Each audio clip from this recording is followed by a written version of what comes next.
Welcome தான் கொஞ்சம் அத்தை கிச்சன். இது என்னென்னு பார்த்தீங்கன்னா இடியப்ப மாவு. இந்த இடியப்ப மாவு இந்த மாதிரி பக்குவத்தில் நல்லா பிணைஞ்சி வச்சுக்கோங்க. கையில் ஒட்டக்கூடாது. பார்த்திங்கன்னா இந்த மாதிரி இருக்கணும். அப்போ நம்மளுக்கு நல்லா இடியப்பம் வரும். இந்த மாதிரி பிளாஸ்டிக் தட்டு இருந்தாலும் நல்லா சுற்றி எடுத்துக்கோங்க. இல்லையா இட்லி தட்டு இருந்தாலும் அதில் வந்து துணி போட்டு சுற்றி எடுத்துக்கோங்க.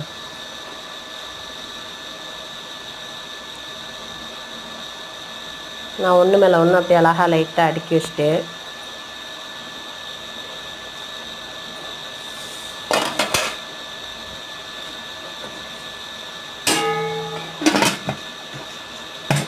நல்லா க்ளோஸ் பண்ணிவிட்டு சட்டியை பார்த்திங்களா வெந்தொட்டி சூப்பராக இருந்துச்சு.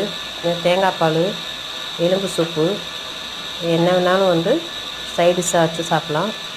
நல்லாயிருக்கும் ஃப்ரெண்ட்ஸ். நல்லா வந்து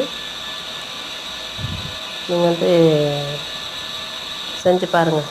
லைக் பண்ணுங்கள், ஷேர் பண்ணுங்கள், சப்ஸ்கிரைப் பண்ணுங்கள். ஓகே.